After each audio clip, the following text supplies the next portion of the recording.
back to Football Carnage. On the channel, again, another watch along. Real Madrid versus Granada. You guys already know what time it is. And this is a La Liga match that it doesn't really mean anything, if we're being honest. We are now in the meaningless part of the season. The players are walking out. The Granada players are giving us a guard of honor, clapping for us because we have secured the La Liga title, like last season? Last weekend, I believe. And Granada, unfortunately, they're relegated. Like, they're cooked. They are out of here. I think some team won earlier today, which means that they have no hope of staying up. So, look, it's like I said, this game means nothing. But we're still going to be here to watch. We still got to support the boys. I do like seeing the backup team play as well, just because, you know, it's good to see those guys get some minutes to see what they can do. And as always, you should already know that we're most excited about watching Arda Güler. 3 starts in a row for my boy. I think he's going to have a big game today. And my only real complaint about their starting 11, 2 complaints actually. One, why is Rudiger playing? I think Nacho could have started this game because I think by the time the Champions League final comes back, I definitely do expect Eder Militao to be starting in that game, not Nacho. But I would have put Nacho in instead of Rudiger. And then Dani Ceballos, I like him coming off the bench. I like him because he's just a squad player to have in case there's any injuries. But why couldn't we give a starting spot to, like, Nico Paz today, right? Like, why do you have to give it to Dani Ceballos, a player that we already know is very limited, a player that does not have any future in terms of ever contending for a starting spot in this team? So with the games kind of not meaning anything anymore, I definitely would have preferred for us to, you know, maybe play some other youngsters. But it's like Carlo Ancelotti said, he wasn't hired by Real Madrid to play youngsters. He's here to win games and win trophies. So, look, I'm not going to question the decision. It's just those two, I really thought that, you know, we could have rotated there, per se. But looking at Granada starting 11 just real quick, not that anybody actually cares about it. Because, I mean, like, let's be honest. Who the hell are any of these guys? I do know, though, Facundo Pellistri. I think he's from Man United. I swear he's on loan at Granada. I didn't know he was there until I was making the starting 11. But yeah, so, you know, it'd be cool to see what he can do. But I expect us to just handle Granada, if I'm being honest. I don't know where they're ranked in La Liga, but they're definitely 18th or below, because then they wouldn't be getting relegated. And I think they're probably like 19th or 20th. That's why it's already confirmed that they will be relegated. So, you know, I fully expect us to deal with them. I think something like 3-0. 3-0 is what I'm expecting here. Pretty comfortable win. I don't think that we're going to have that much to be sweating about. And as I said, the games are meaningless towards this part of the season just because we've already secured the league. But we are about to have kickoff. Let's make sure that I got my timer ready. And let's see a good game today, man. That's what I'm hoping for. A good game that we win. Hold on 1 second, people.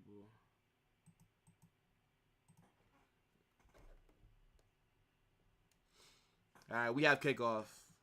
Let's get this timer started. But yeah, people, get in the chat. If you happen to catch me while I'm live, make sure to smash that like button. Don't forget to share. Don't forget to subscribe. And yeah, just watch the game with me, man. We're just chilling. We're just chilling. We're just watching some footy. Should be entertaining. Do we think Arda Güler is gonna score though? I think he's gonna score today. That is Pellistri. I saw some reports earlier this week that La Liga wanted to give Real Madrid the trophy here in Granada Stadium. But Real Madrid, they declined it because since Granada are going to be getting relegated, they didn't find it appropriate. I thought that was nice of us. And I mean, it makes more sense. Like, why would you want to celebrate the title away from home? Like, you should be getting that title to celebrate in front of your fans at the Bernabeu, not at Granada Stadium. It doesn't really make any sense. You want the fans to be in on that, the people that have supported you all season. So, I think it just makes sense in general. I think even if Granada were safe, the only grounds that I'd want to celebrate winning the league at is the Camp Nou Camp, whatever the hell it's called, and the Metropolitano, Atletico Madrid's home ground. Those are the only two. Maybe Valencia's as well. You could throw them in there. But aside from those 3 places, Yeah, you should be want to celebrate your league title at the crib. Just makes more sense. Unless there's just real hate for the other club that you have and you really just want to rub it in.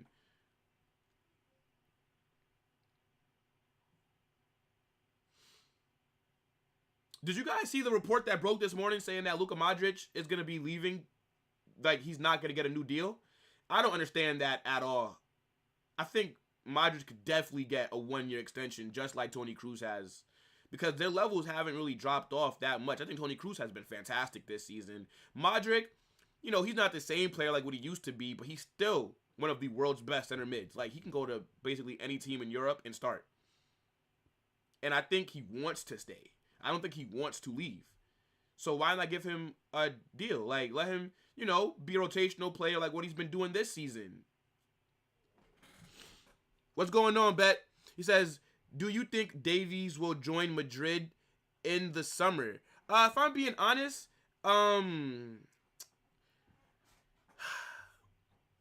yes. Yes, I think that we will go in for him because he only has a year left on his deal. So it's great business. Like, Alphonso Davies, if he had a few years left on his contract, would probably cost you 60 to 70 million. But with them only having 12 months left when the summer window hits, you could get him for maybe like 40, 45 million. That's great business. And Florentino Perez always does good business. And I think it'd be nice to have him and Ferland Mendy as our 2 left back options. You know, they're 2 fullbacks that are going to give you different things with their quality in terms of Mendy. We all know that he's better defensively. He can go forward as well, but he's not as good as Alphonso Davies is when attacking. But the issue with Davies is that defending is a bit iffy for him. He's like a Hakimi, Trent Alexander-Arnold, you know, like Yan Kudo, Jeremy Frimpong. Who else that I'm probably forgetting? Like an Ian Matson. Like those kind of fullbacks who they look really good when it's time to attack. But when it's defensive duties, it's a bit iffy. Still, I would do the deal. And that goal that he scored against us in that second leg, oh my goodness. And remember, he was playing as a left winger in that game because he got subbed on after Gnabry came off in the first half with an injury. And that goal, wow, what a strike. Like, for that to be his first goal in the Champions League for Bayern Munich is crazy. And when he got subbed on, I was like, yo, show me why we should sign you. This is your audition. I didn't think he was going to score that. I'm not going to lie, bro. But yeah, I think that we will go and try to sign him this summer because Bayern are going to have to sell if he does not sign a new deal, or else they risk doing what PSG just did. And that's lose one of your top players for nothing. You got to cash in on a player if he's not going to stay and sign a new deal. Sam, what's going on? Imagine celebrating the title at Camp Nou. Bro, that's what I was saying. Like, I like the fact that we declined to celebrate the title at Granada Stadium. I like that. But if we were able to celebrate it at Camp Nou, Atletico Madrid's ground, or Valencia's, you got to do it, bro. You have to. You have to really rub it into those bums. Let's see. But he has been injured a lot this season. I mean, yeah, like Davies has had his fair share of injuries, but so have we, right? But I think the price that you can get him for, you have to go in for him. He is one of the best left backs in the world. So it wouldn't really make sense to pass up on getting him for a deal that might be half of what he is actually worth. So I think we still need to keep Mendy, and I think that we do want to keep him. We don't want to sell him, and I agree with that. And that's going to make competition really good. Like, you need squad depth. You need competition. You don't need players just feeling like they can start week in, week out without being dropped, no matter how their performances are. So I'll do it. My only thing is, I feel bad for my guy, Fran Garcia, man, because I think he's a decent player, and I think he's one of the best crossers of the ball in this team. But if you go out there with a squad with Mendy and Alphonso Davies in it, there's no room for Fran Garcia, and he may have to leave. And then I think that would also put an end to the Miguel Gutierrez rumors, the left back that we sold to Girona, who's been cooking this season. I think that there was reports that we may buy him back, but not if you go get Davies. Doesn't really make any sense. So we'll see. But Alphonso Davies at left back, Vinny on that left wing. Oh my goodness me. The counterattacks would be crazy. Sam says, hold on, my fault. Let me big this up real quick. He says, who gets dropped when Mbappe comes? Rodrigo, Cruz, or Valverde? I think Cruz gets dropped because we're going to switch back to a 4-3-3. So when Mbappe joins, it's going to go back to Courtois in goal next season, right? Like, look, here's our strongest 11 next season if Mbappe comes. You have a 4-3-3 with Courtois in goal, Danny Carvajal at right back. Your two center backs are going to be Militao and Rudiger. Left back is Ferland Mendy or Alphonso Davies if he comes. Then our holding midfielder, our 6, is going to be Tchouaméni. Then the 2 8s, Jude, Valverde. And then you have left wing, Vinny, striker, Mbappe, right wing, Rodrigo. I don't think that we're going to play this 4-4-2 formation, like the diamond. I don't like it at all. So I don't think that we're going to have to worry about us still playing that. It wouldn't really make too much sense now that we have a proper striker. We've only ran this diamond formation because Karim Benzema left, and we had to find a way to have some presence down the middle. And shout out to Jude, man, because he did a really good job stepping up for us this season. I mean, this is one of the greatest debut seasons that we've ever seen for any club that he's had. I mean, like, this guy is a box-to-box midfielder. He's an 8. That's what Jude is. That's what we bought him to do. But he stepped up for us and played in that striker/false 9 kind of role. And it's worked out. But next season, he's not going to have to worry about that because we're going to have 2 strikers coming in. You have Mbappe, and then don't forget about Endrick. So, I think Cruz will be dropped. And then maybe if Modric does not sign a new deal, then he'll take up the Modric role that he was playing this season in terms of coming off the bench. Because Cruz started most of our games this season. But I'm thinking next season, he's going to just be a sub player mainly and start some games here and there. But it's definitely a good problem to have. I mean, what do you guys think?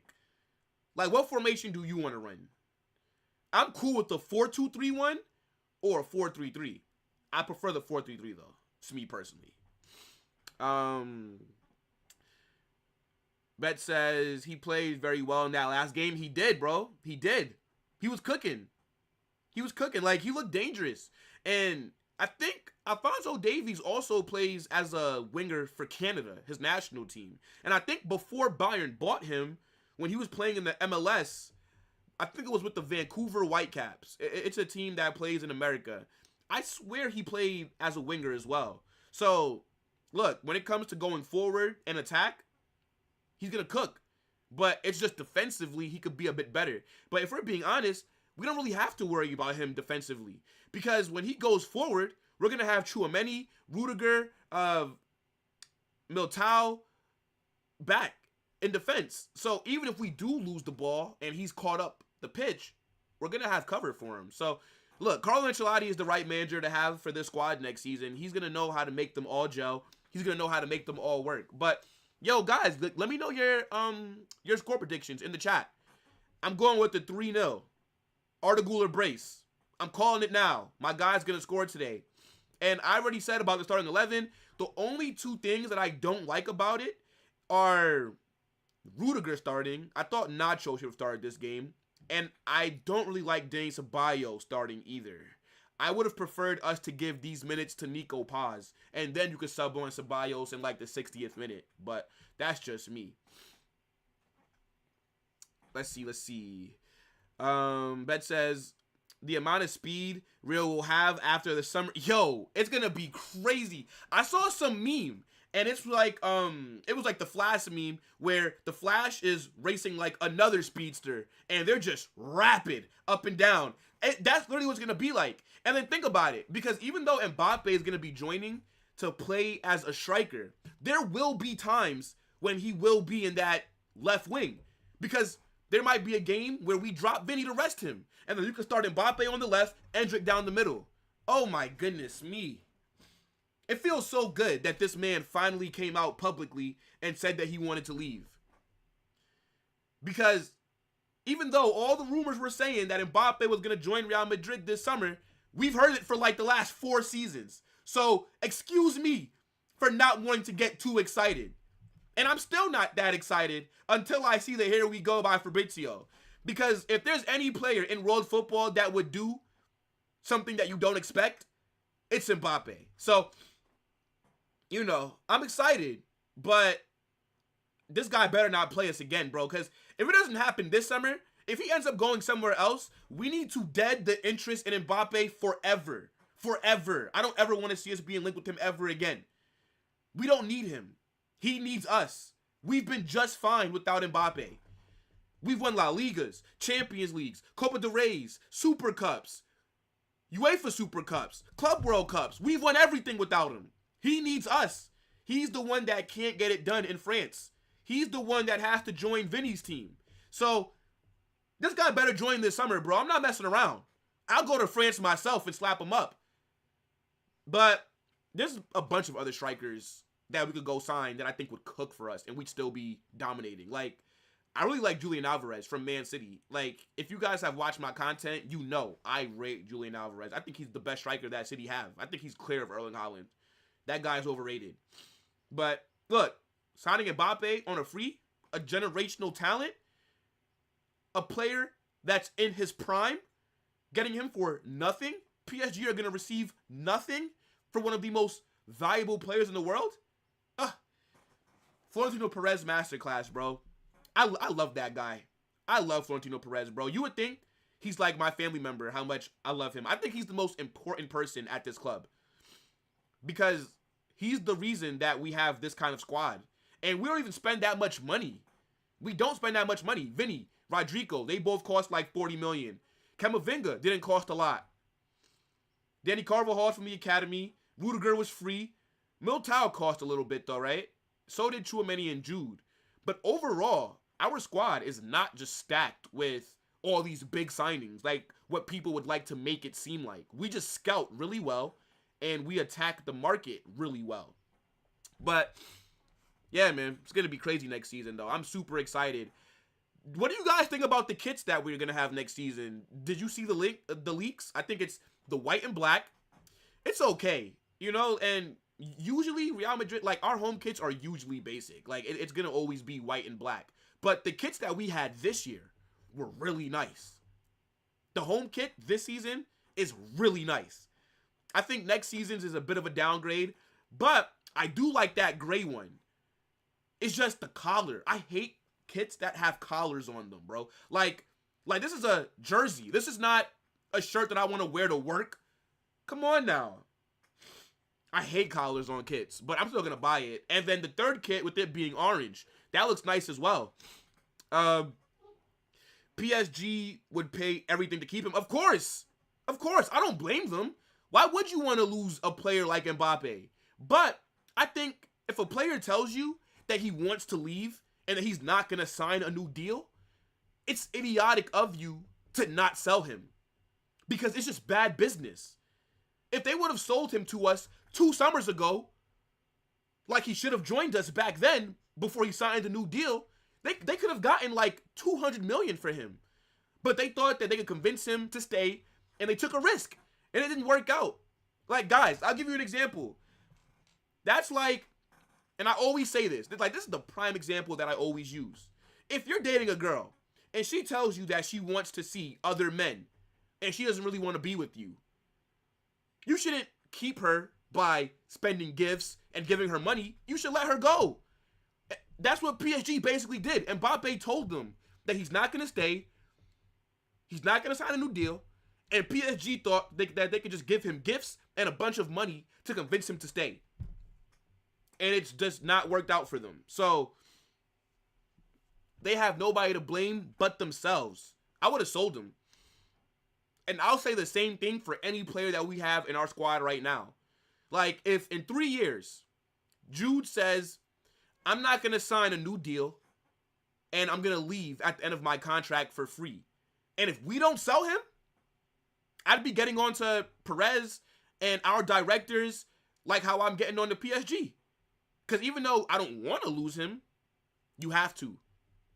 You can't just let players leave for free, especially ones that are as valuable as Mbappe.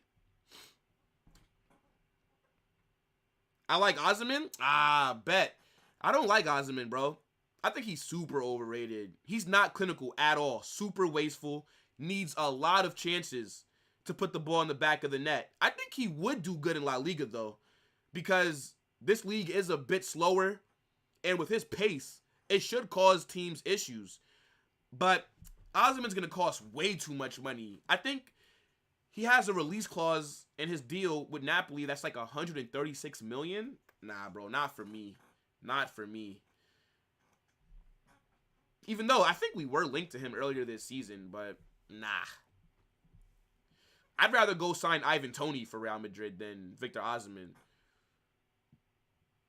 And I watched him during the AFCON as well with Nigeria. Yo, they had him on the bench because he just wasn't playing that well. Like, I've not really been that impressed by Osimhen. You know, I think he's done well in Italy. Helped Napoli win Serie A last season. Scored a bunch of goals. Him and that other guy that they have on, the left wing, I think? I can't pronounce his name. I don't know. When you try to pronounce that guy's last name, that shit sounds like a curse. It's like you're hexing somebody.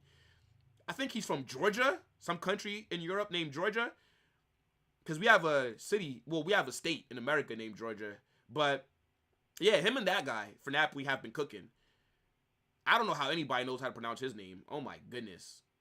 But, nah, Victor Osimhen, for me, not that good. Decent. He's just average player, that's what I think. Overrated, overhyped.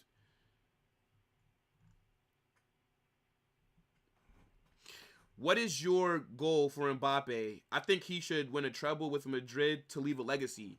I mean, I think the expectations for me next season, what Bayer Leverkusen are doing, that's what I expect us to do. An invincible treble. An invincible quadruple. I don't think we should be losing any game the entire season.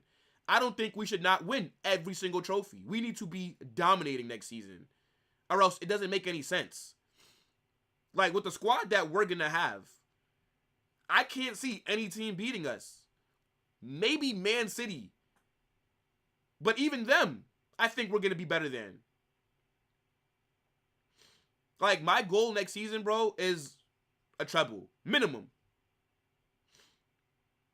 Ooh. Saved by Courtois. All right, yo, Granada look like they're up for it. I've seen them in and around our box quite a few times this game. And it's good to see him back, man. It's so good to see Courtois back in goal. Even though I don't think he should start the Champions League final. I think Lunin needs to be in goal. He's earned it. Lunin has done nothing wrong this season. Lunin has been one of our best players. Lunin has been one of the best goalkeepers in Europe. But yeah, I think the treble, even though technically, people, we could win the treble this season. Don't forget, we won the Spanish Super Cup. We won La Liga, and if we win the Champions League, that's 3 major trophies in one season. People are going to say it's not a treble because you didn't win the Copa del Rey. But the Spanish Super Cup literally counts as a major trophy. What is it called when you win 3 major trophies in one season? A treble. So, we're kind of on for that right now. And I think we're going to deal with Dortmund in that final. But, yeah, I think next season, though, I expect us to win every trophy that's available. I expect us to win every single game. We're going to be too strong for us to not be dominating. And I think Carlo Ancelotti is the right manager to have to take over this squad. Why can't I open up this water bottle? I'm, like, weak right now. All right, there we go. And, oh, shout out to you, Bet. I don't think I've ever seen you in the chat, bro, but it's good to have you here, man. Let's see.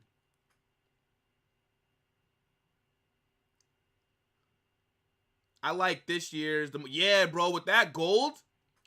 With the gold on, like, it's fire. The home kits this year. I think a lot of teams around Europe, to be fair, have had really nice kits this season. Like Arsenal's home kit is nice. Roma's, that like burgundy with like the yellow, nice. But yeah, our home jersey this season, super tough. I think next season's is a bit of a downgrade. And I did see some concept kits for white and black that looked really nice, which I don't understand why we didn't go with some other designs, but I guess they just wanted to keep it simple though. And the orange one looks nice as well. I mean, I'm gonna buy all three like I do every season. It doesn't really matter to me, but. And when's the last time we had orange kits? What, 2012, 2013 season? I think, right? Or am I drawing a blank? Yeah, Kurvaskelia. Can you pronounce his name though? Like, if you were on a voice call, or let's say you were an announcer. Wow, we had an attack there, but that's a bad pass. Yeah, let's say if you were an announcer and you had to pronounce this guy's name, would you be able to do it? I'm telling you, that sounds like something out of Harry Potter. Yeah, number 77. He is a good player. He is. And I think he said that his dream is to join Real Madrid. I swear. I promise you that's what his dad said. But, like, there's no room for him in the squad, and he'd cost way too much money. We don't need to be spending no $100 million on a winger. Let's be honest. That's why I have a video talking about Jadon Sancho. I saw that the rumor saying that Jude and Zidane, they put in, like, you know, good words about Sancho to Perez, but he's a bit reluctant to go out there and sign Sancho. Yo, I would take Jadon Sancho at Madrid. He wouldn't cost a lot either. I think he'd be an excellent squad player for cover on the wings. He can also play as a 10. He can play as a false 9 as well. I think Sancho would cook with us. That's why I want us to go sign as a backup player for Vinny and Rodrigo. But who knows?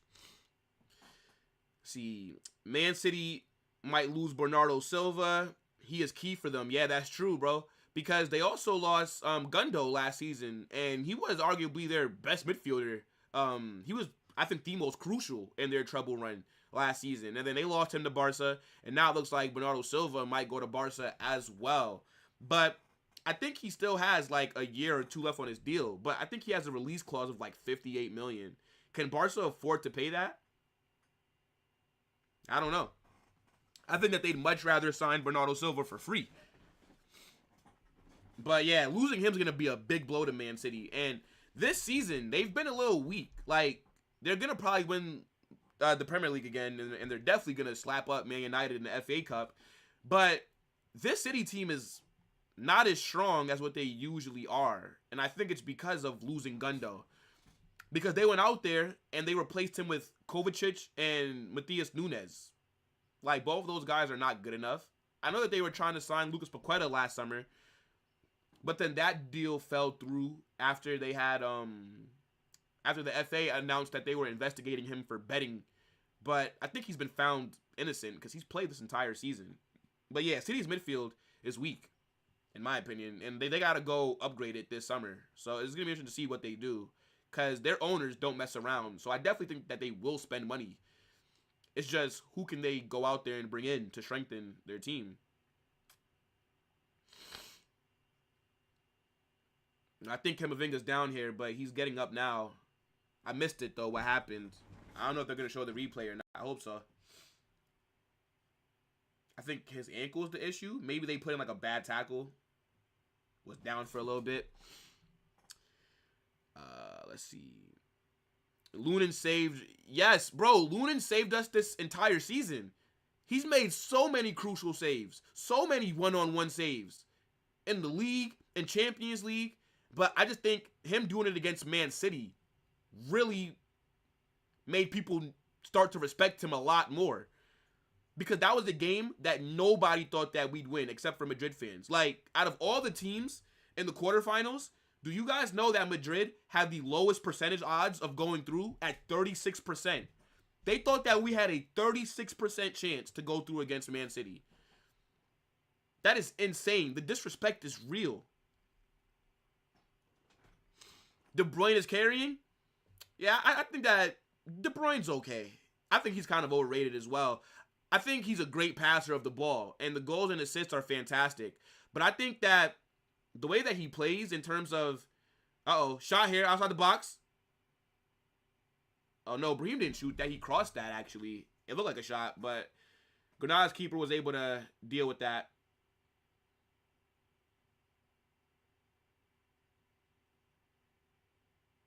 Yeah. I think De Bruyne, though, he doesn't run. And he doesn't do good when he's being pressed.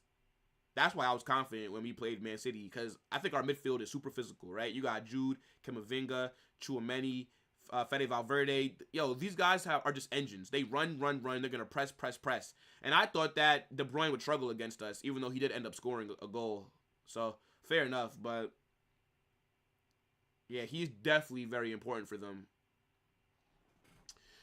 Yeah, Rodri, super underrated. I think Rodri is their most important midfielder, if I'm being honest. Like, I think if they were to sell De Bruyne, right, because he is being linked with the move to Saudi, I think if they let De Bruyne leave and they go out there and, let's say they go buy Jamal Musiala, or if they just put Phil Foden in that number 10 role, I think they'd be just fine.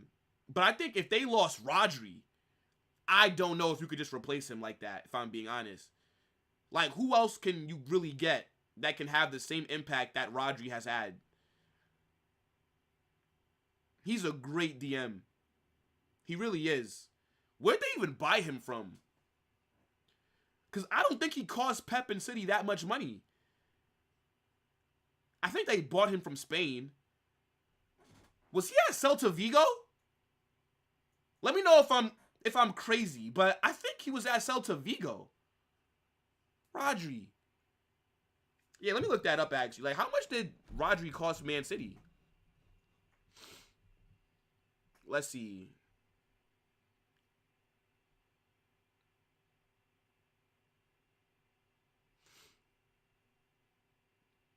Rodri came from... Oh, shit! Atletico Madrid. He only played there for 1 season. And then Pep bought him in 2019. Why did I think Celta Vigo? Who am I thinking of?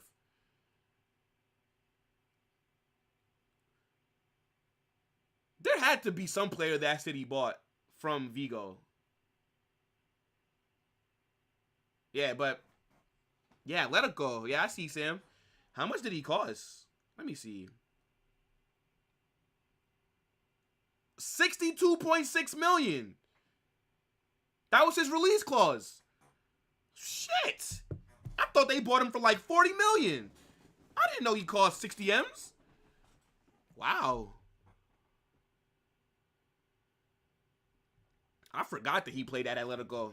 I don't remember him. I mean, I guess it was only 1 season, though, so... And it was like 5 years ago. It's really not that memorable, I guess. But he must have played well if they felt the need to activate his release clause. Do you think it's a major loss if Tchouaméni doesn't play in the Champions League final? Yes. Yes. Tchouaméni is our best defensive midfielder. Even though I like Camavinga, and he could do a job there as well. So, I don't think it's going to be...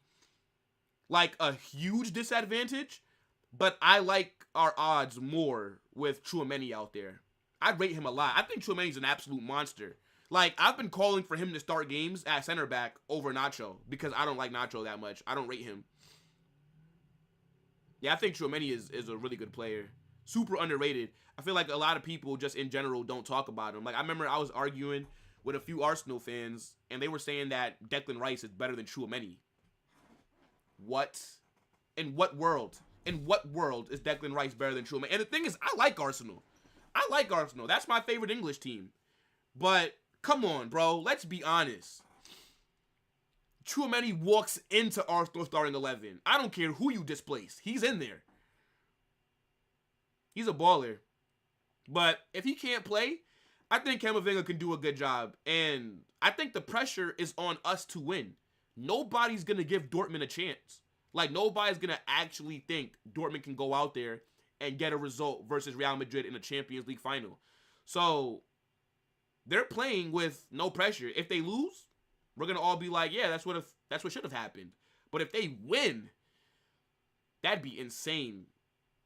Because Dortmund's Champions League run has been kind of crazy. I thought they were the underdog in every single round. I thought Atletico would beat them, and I thought PSG would beat them. And yet, here they are. So, even though PSG should have beat them, to be fair.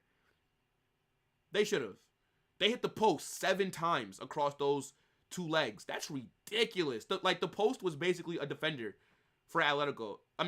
For Dortmund. It's like they had 12 men out there. Let's see. Forgot about how Phil Foden was cooking in the Champions League as well. Yes, bro, that goal that he scored against us. Oh my days, at the Bernabeu. Oh, yo, that first leg was such bullshit. Like, that Phil Foden strike was a joke. And then you got Vardiol, the left back, scoring that kind of goal. Oh my goodness. I was nervous. I'm not going to lie. I'm like, bro, this is just ridiculous. Yo, Lit Talk. What's going on, bro? Just locking in? All right, bet. Game's been a bit uneventful so far. You know, you didn't really miss anything, bro. We just here chilling. And if I'm going to be honest, Granada, from what I've been seeing, they've been playing pretty good. They've been in and around our box. They're not just sitting back and letting us just control the play. Like, they're actually trying to attack. They're pressing. They're not giving us that much time on the ball. And I got to respect it because they already know that they're getting relegated. It's over for them.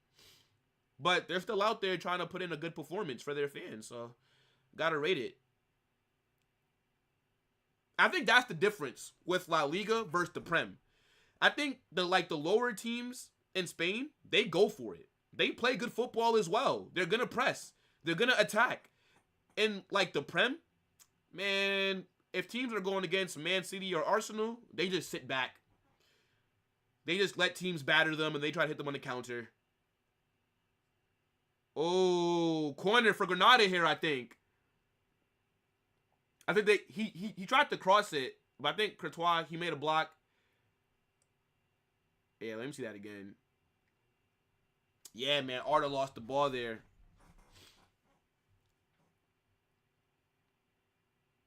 Yep, tried to square the ball across the goal, and Camavinga slide tackle hits it into Courtois that goes out of bounds. So, corner for Granada here.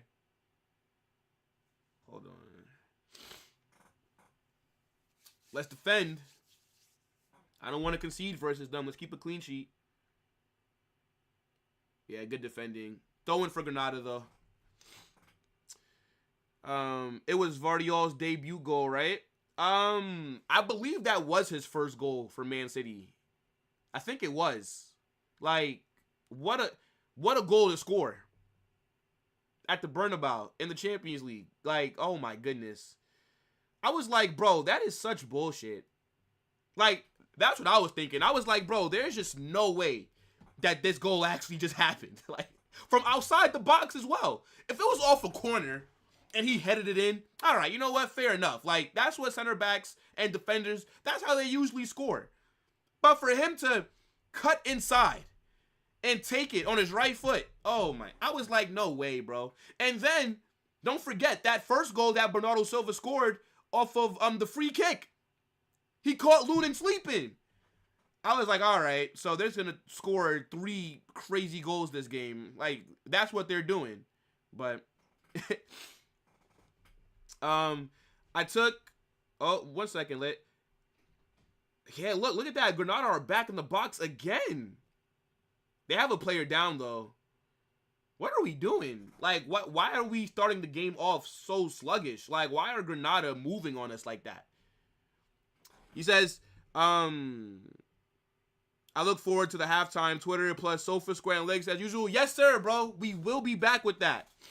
You just reminded me. Let me actually start linking that stuff now so that I don't got to do it when we get there. But, yeah, guys, what Lit Talk's talking about is, yeah, usually during halftime, we go to Twitter, we check out what the fans are saying. I have like a Real Madrid list that it's just like all like the big accounts, all like the fan accounts that tweet about the games and give their opinions.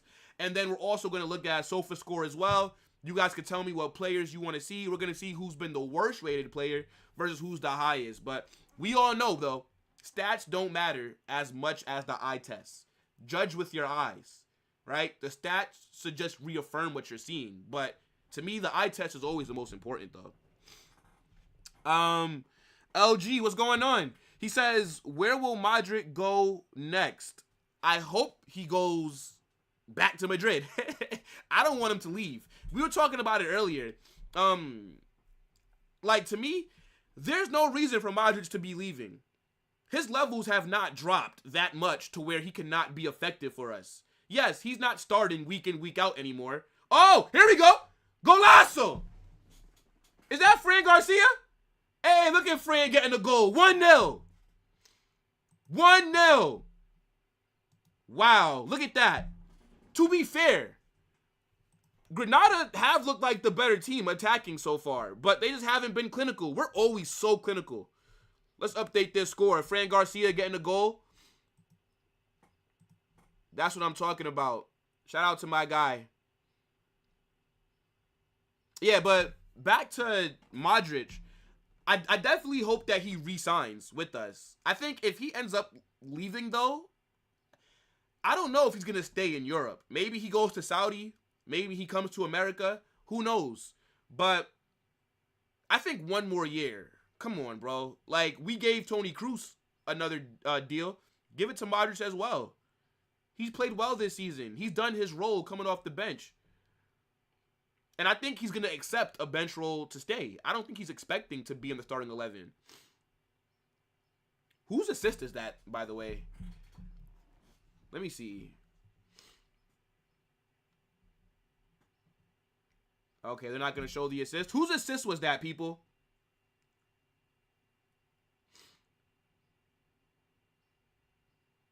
Oh, wow. Is that Fran Garcia's first goal for the season? Okay, nice.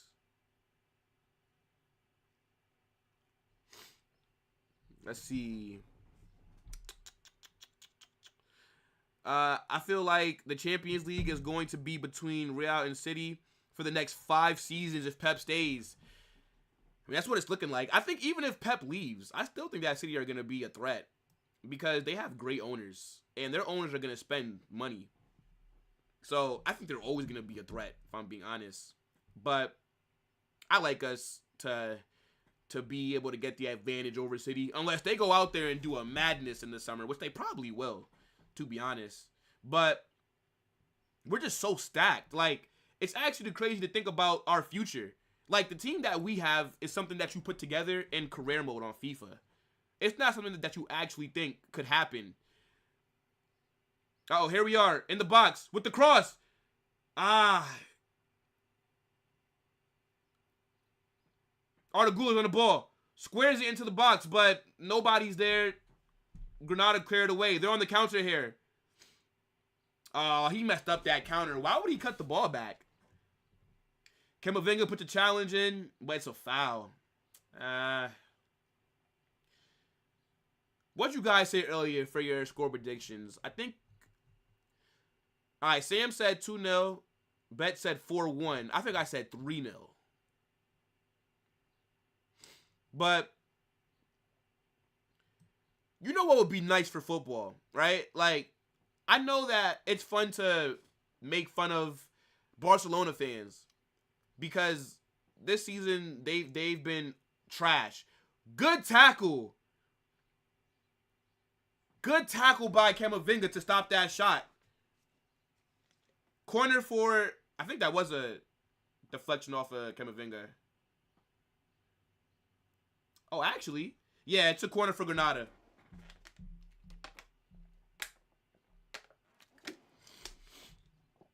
How's everybody's day going? It's Saturday. The weather by me is nice. So after this, I'm going to record my match reaction, and then I'm headed out. Even though, to be fair, I don't really like warm weather like that. I much rather it be a little cold outside so I could put on sweatpants and a hoodie. Like, I don't like sweating. And also, when it comes down to springtime, I have allergies. I don't know about you guys. It's super annoying. I think Granada are playing well. Wrong one. Let's see. So, LG says, how do you get more knowledge about football and Madrid? Because I support that club, like, recently, but my effing friends call me a glory hunter. Don't worry about that, bro. Everybody's a glory hunter, if we're being honest. Everybody's a glory hunter. Nobody supports shit teams. Unless you grew up next to a certain club, whenever you first get into a sport, you're usually going to pick who's winning. Where do you think all these Man City fans have come from, bro? There was no Man City fans 15 years ago, 20 years ago. But now, in America, that's all I'm seeing is Man City fans. Well, where the hell did they come from? But Man City have been dominating.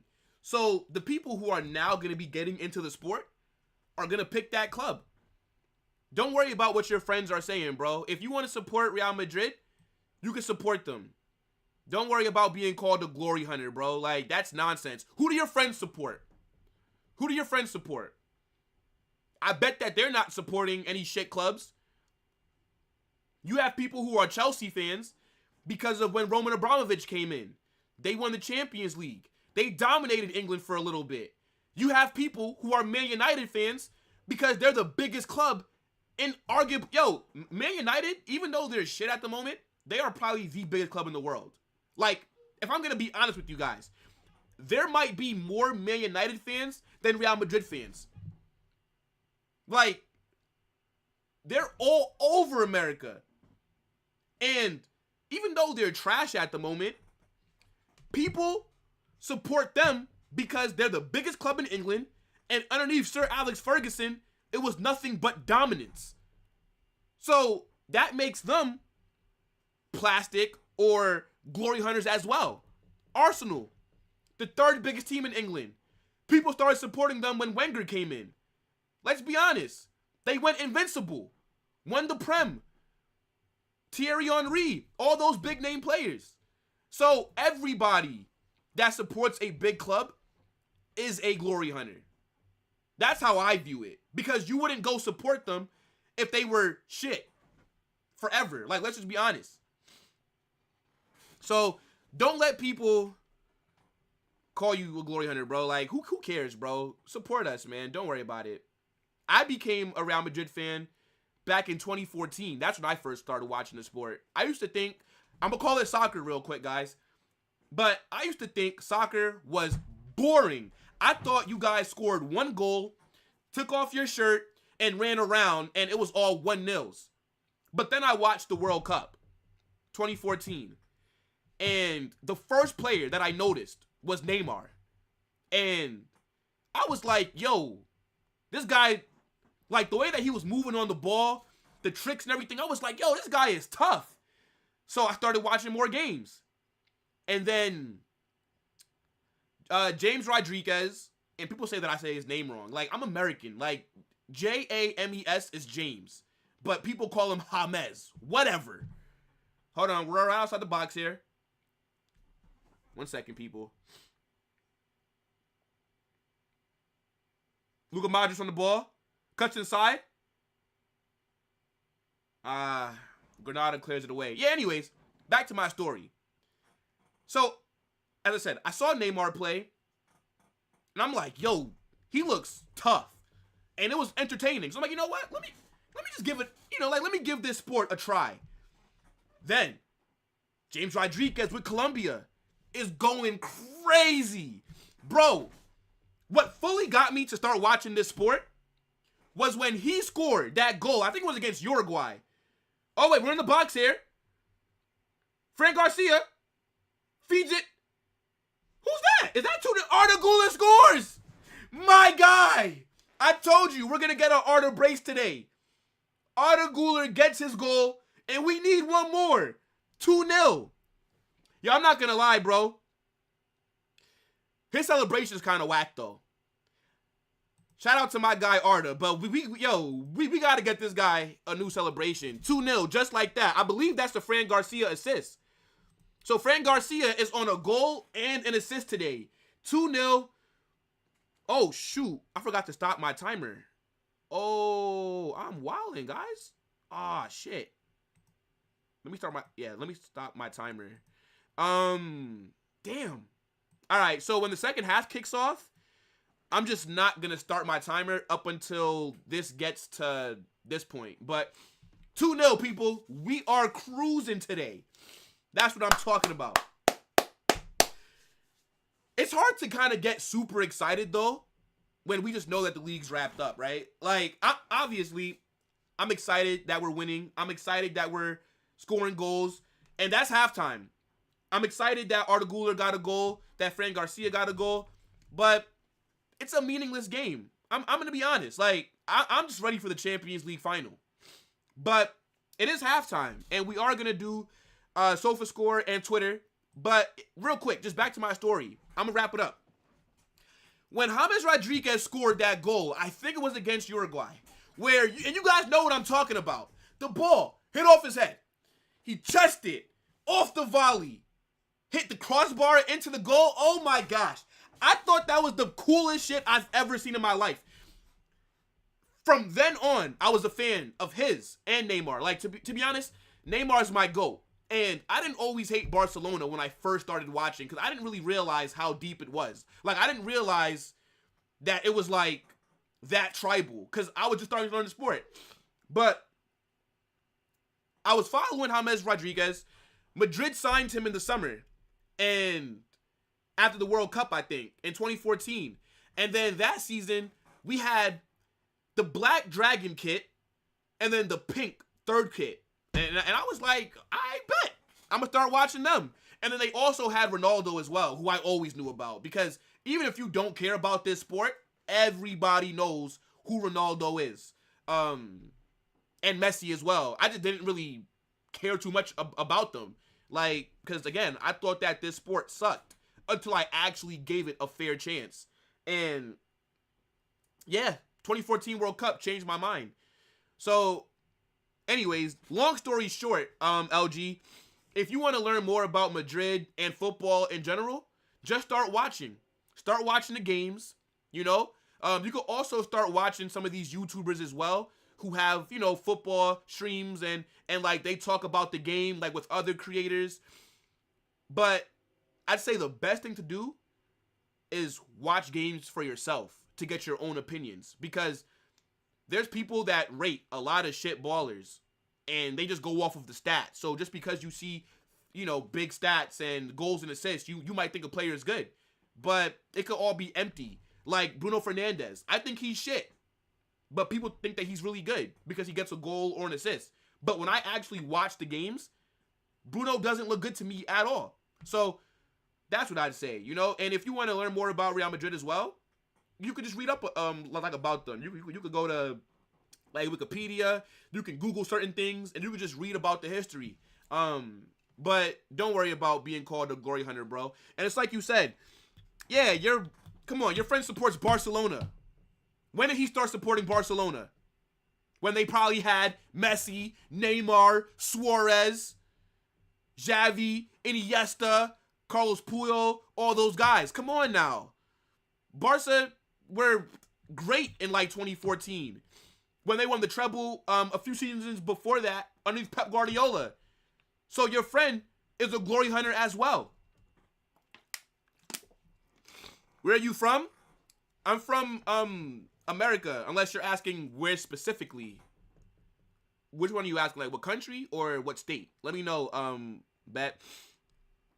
LG says, and it ain't my problem that I suddenly started watching football. I mean, I knew about it now because the 50th Union League, and I think I support them. Yeah, bro. Welcome to the club. But, all right, people. How are we going to do this? Where should we go first? I'm thinking SofaScore. Hold on. Let me refresh. But, hey, look, LG, you're definitely welcomed here. Don't worry about it, bro. But, yeah, look, first half, if I'm being honest, we're up 2-0, but I think Granada have played well. Like, they've been in our box, I think, way more times than we've been in theirs, from what I've been seeing. It's just, we've defended really well. Granada have not, and we've also been more clinical. All right, let me share my screen.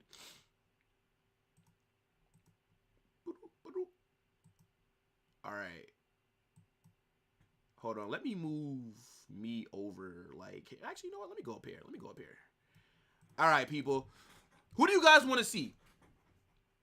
I think they're saying, what Sam says, do you think Guler getting more minutes next season? Yes. Yes, especially if Modric is leaving. Of course. I think he needs to.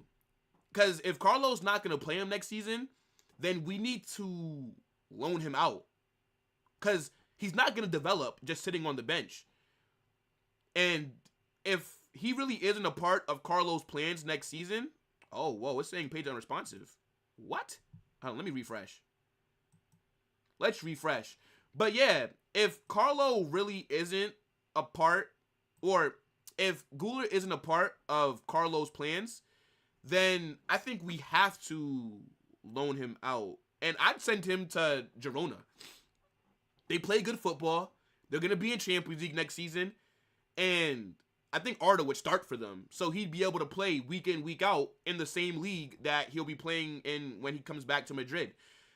I just think it all depends on Carlo, though. But I definitely do think that there will be more minutes for him next season because we're going to be competing for every single trophy. We're going to go deep in every single competition.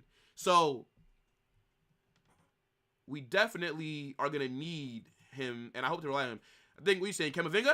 I got you, bro. All right, so let's talk is saying Diaz, Camavinga, and Modric. Bet. All right, I'll go in order. Let's go with Diaz first. Hold on, let me go back. Where's my guy Diaz? All right, so Diaz, what are they giving him, a 7.1? I clicked his name. Oh my gosh, it's saying that my page is unresponsive. What is going on? Don't tell me that SofaScore's crashed. Or is it just me? Is it just me? All right, hold on. Here's what I'm going to do. Hold on. Let me bring myself full again. Hold on. I'm going to take myself off. I'm going to take this off. All right, hold on. Let me try to troubleshoot just real quick. I don't know what's going on with SofaScore. Maybe I could just... Yeah, I'm going to just restart my browser because I don't know what's going on. LG says, just earned myself a new sub. Hey, my guy. Yo, we're going to have a busy summer as well. Hold on, I'm trying to restart Google Chrome, but I don't understand what the problem is. What's going on right now? I think some Barca fans might have found my internet connection and messed it up. All right, we should be good now. Hold on, I'm loading it back up. Let's see, SofaScore. And then let me pull up. Yeah, you know, let's just worry about that for a second. Let me not pull up any more websites. All right, it's loading. Come on, hurry up. But yeah, guys, yo, this summer on the channel is gonna be really busy, guys. We're gonna be doing a lot of streams. Outside of watch-alongs, I'm going to be doing just more general streams and a lot of watch-alongs as well. We got the Euros and Copa America. Oh, my goodness. Beautiful. I don't know about you guys. I'm rooting for Brazil, though. Brazil's my favorite national team. You know, I'll root for America as well. But if they play Brazil, I might have to betray my own country, man. It is what it is. All right. Let me fix this. Okay, let's see if this works now. All right, so we're back. I think we're good. All right, so let's see. All right, so yeah, so Lit Talk says Diaz first. All right, yeah, let's go Diaz first. All right, come on, Diaz. There we go. I was nervous for a second. Yeah, so I think he's on a 7.1. 12 out of 16 passes. 75% pass accuracy is not that good, if I'm being honest, but it's okay. How many times has he lost possession as well? 6 times? I mean, he's having a solid game, though. Let's see. Camavinga. Yeah, yo, look at Camavinga's heat map. This guy's been everywhere on the pitch. Oh, my goodness. He's so underrated. Where did we sign him from? Was it Reims? Reims in France, right? 97% pass accuracy. 30 of 31 passes completed. My goodness. He only lost possession twice? Oh, my goodness. Yeah, nah, what a performance. He's cooking today. He's cooking. Nah, this heat map is crazy. Yo, this heat map is crazy. He's everywhere. Hold on. Let's close this. Let's zoom. Okay, so far, though, I think Fran Garcia has been the best player on the pitch, though. 8.1? Yeah, he's cooking. Yeah, he's all up and down that left side. Oh, my goodness. Yep, got a goal. Got himself an assist. 79% pass accuracy is okay. But he's been crucial, though. 2 tackles, 1 interception. Attempted 1 dribble by, but it didn't really work out too much. Okay. Let's look at... Hold on, make sure I'm not forgetting about the chat. Let's see. You said Modric as well? All right, 1 second, guys. And then we'll probably look at...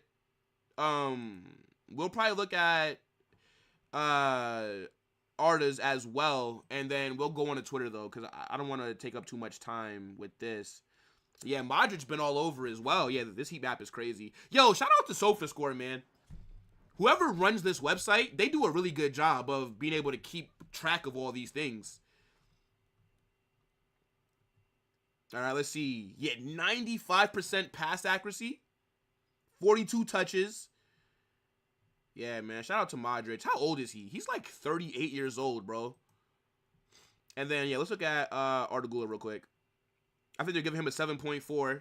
Yeah, he's looked good so far. I mean, the goal definitely helps him out, though. A lot. Because he wasn't really doing that much before that, to be fair. Let's see. Yeah, 1 goal. Where touches? 27 touches. 85% pass accuracy. How many times has he lost possession? 7 times. Yeah, I got to do a little bit better there. Yeah, there's nobody for Granada that we even care to look at, right?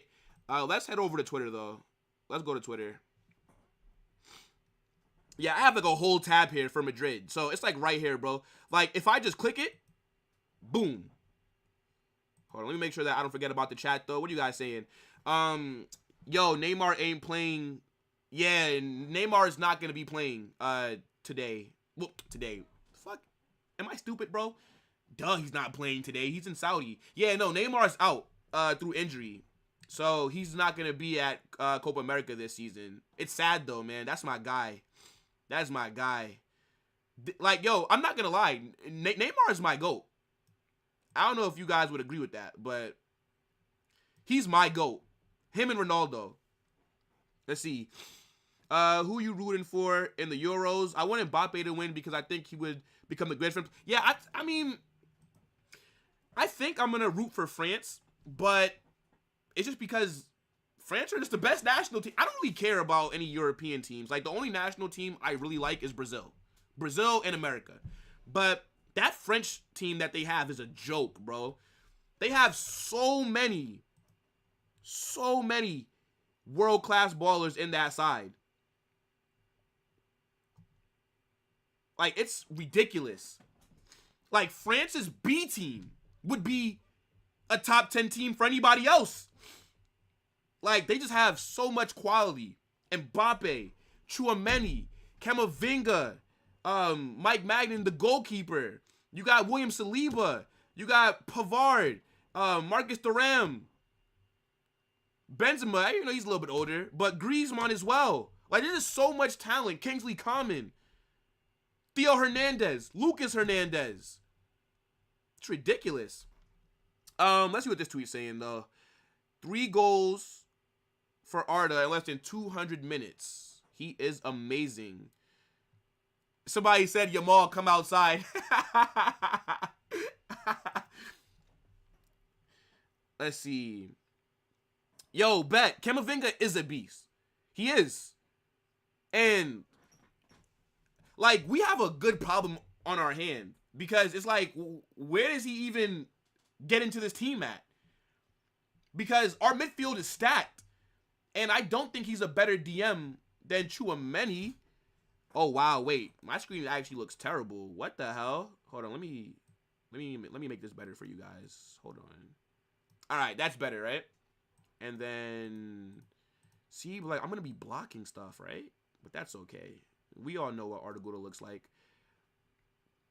Hold on, wait. Let's go back to Twitter though, real quick. Let's just see what else people are saying because I think we're about to get the start of the second half, and I do want to kind of see what's what folks are talking about.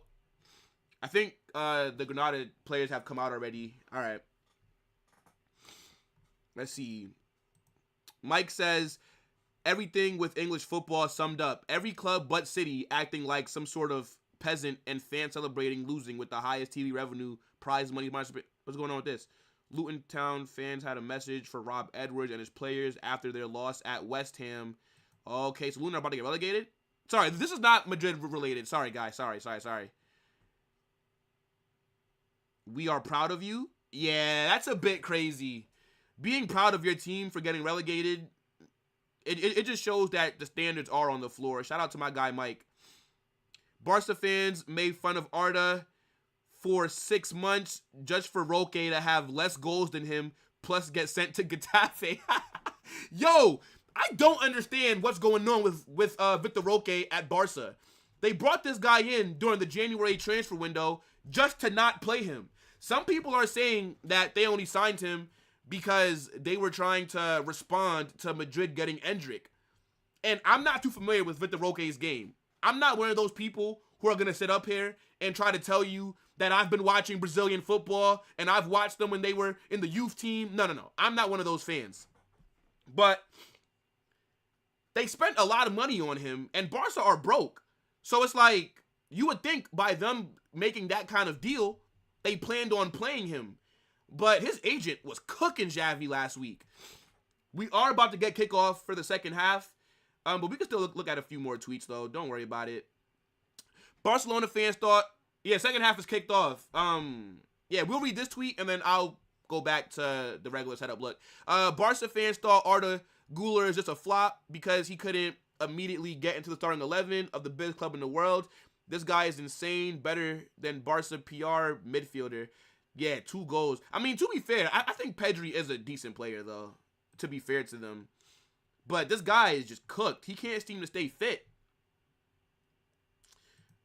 Ooh, okay. What's the tweet say? Fran Garcia is the first Real Madrid defender to score and assist in a La Liga match since Sergio Ramos in November 2018. What the fuck? I didn't know that. Good bit of skill from Arda there.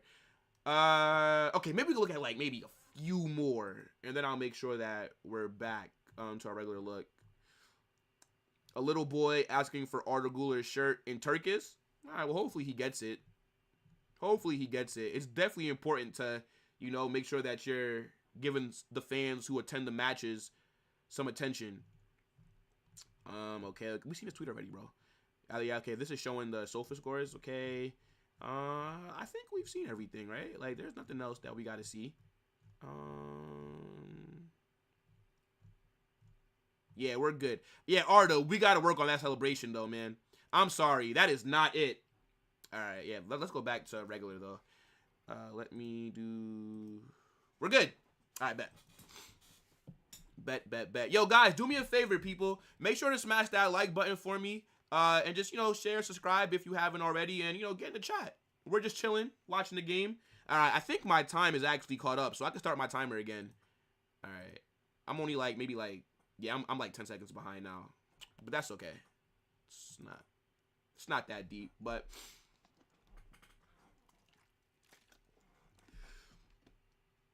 LG says, why the fuck does Google say Modric is going to enter Miami? Dog, not with Messi. Yeah, bro. I mean, like the reports this morning were saying that he's going to leave Real Madrid at the end of the season and then Mbappe is going to take number 10. I mean, hopefully Modric does stay. I think he deserves at least one more season. He has been really good. It's not like he's been trashed this season. So I don't really see why would we let him go unless it is to give Arda more minutes. But I think having a figure like Modric in your squad is so important. He's one of the best midfielders that we've ever seen, and he provides a lot of experience. And the players can learn from him as well. He's a great professional. He is. I don't think Modric has ever done anything wrong. He's never been involved in any scandals. He's never gotten in trouble with the law. Nothing. So I would keep him, even if it's as like a player coach. Like, I would want him to stay at the club in some kind of capacity. But if he does leave, where does he go? Maybe Saudi, maybe America. But I can definitely see him at Inter Miami. Because I think, they have Messi. They got Messi, Suarez, Jordi Alba, Busquets. That's just looking like a Barca retirement home. I'm not going to lie, bro. Yep, they're starting. Yeah, we're back, bet. Oh, shit. 3-0. Oh, Brahim Diaz. Whoa. Wait, what? Wait. People. I completely just missed this goal. Wait, what? Oh, my. Wait. 3-0. All right. TV people, can we get a replay, please?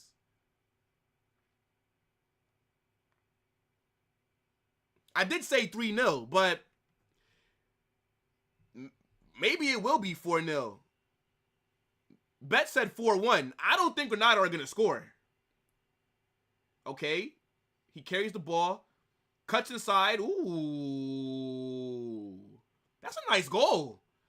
Yep. Cuts inside. Takes it on his right. Near post. Yeah, that's a hard shot for the keeper to save. All right. Shit. 3 goals. 3 different goal scorers. Garcia, Guler, and now Brahim Diaz. 3-0. That's what I'm talking about. All right. Yo, good stuff. I completely missed that. Yo, Brahim has been good for us this season. Super underrated. And if I'm being honest, he deserves to start. It's just he can't start for us if we're fully healthy. Because our midfield is the strongest position of our entire squad. I saw that he was linked with the move to Arsenal. Like last month, they were saying that Arsenal were going to submit a €60 million bid for him. I don't want us to sell Brahim Diaz, but if he left because he wanted to start more, I don't think I could blame him. Every single time he's gotten opportunities this season, every time he's been subbed on, every time he's gotten a chance to start, he puts in good performances. He's a player that a lot of people don't talk about, and it's actually a shame that he couldn't stick with the Spanish national team. I don't get why they never called him up. So then he had to switch to Morocco. But it is what it is. He's a good player. Very technical as well. Free kick here for Granada. Yeah, I completely missed that goal. What the hell?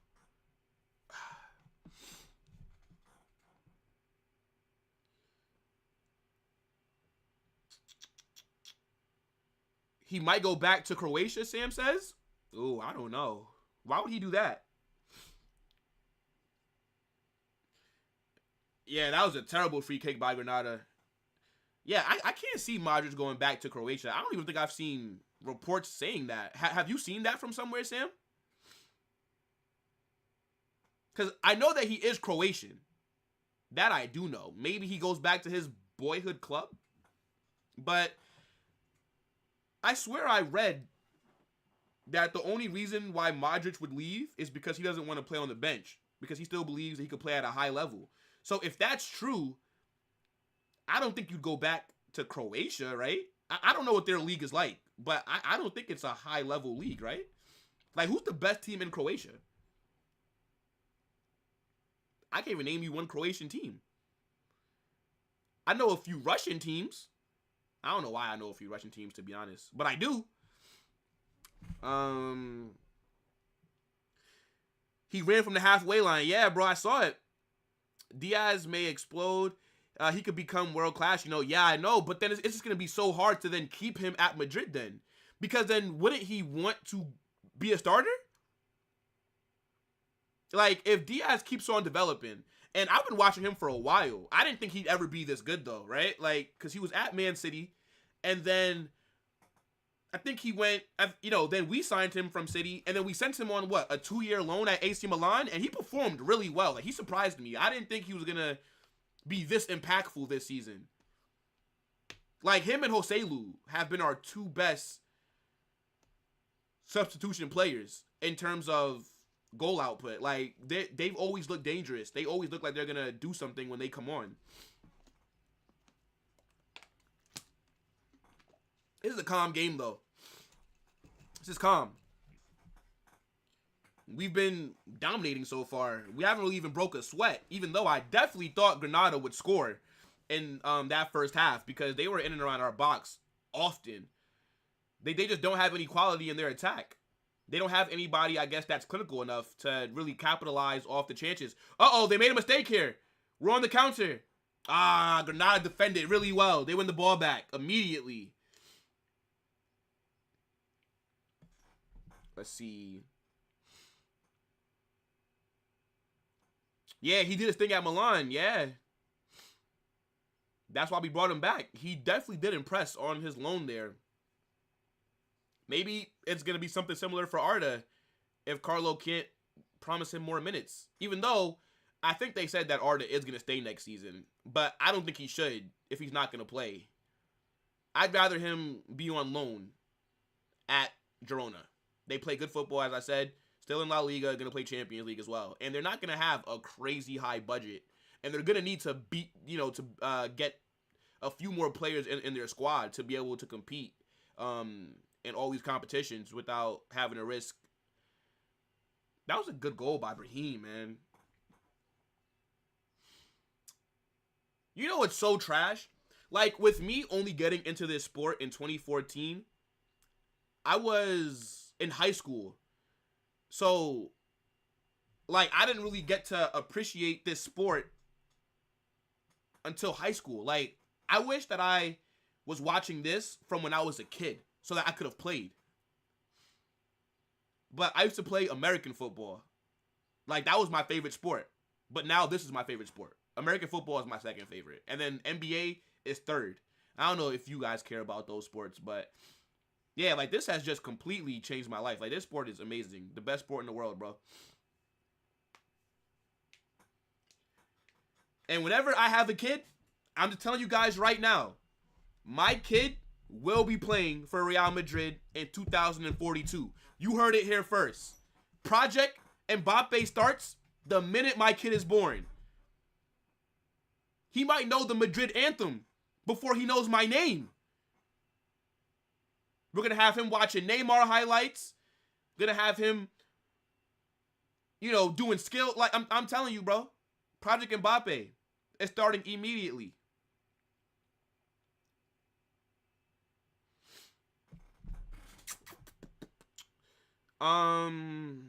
There is a team named Zagreb or something.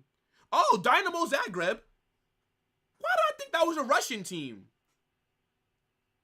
Dynamo Zagreb, that's Croatia. That's from Croatia? I thought they were Russian. Oh, shit. All right. Okay, never mind then. Never mind. Man, shout out to my guy Sam. Always coming through with the information, bro. Because, like, whenever I don't know something, you always help me out.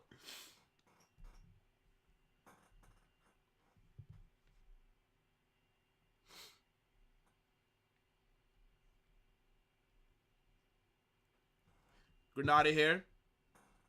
They actually have a counterattack going. They tried to cross the ball, but it just went out of bounds. Yeah, these players probably don't even care. Like, you already know that you're going to get relegated. You're already losing 3-0. Like, you're just out there going through the motions. Some of these players probably want to get subbed off. They don't want to be out there. The only thing that's probably motivating them right now is having a good game because Florentino Perez is watching. And They're probably thinking if they play well against Madrid, maybe Perez might come in for us. Bro, I'm telling you, that'd be the only thing that'd be motivating me right now if I played for Granada. I'm like, yo, let me just give my all. Because Perez just may be like, yo, who's this kid? Let's sign him up. You can't sell players like him. You need depth. I think you're talking about Brahim, right? Yeah. No, like, I agree. Oh, 4-0. 4-0. Brahim Diaz with a brace within 10 minutes of each other. Another one. 4-0. Oh, my. Oh, my. Oh, my. This is getting out of hand here, people.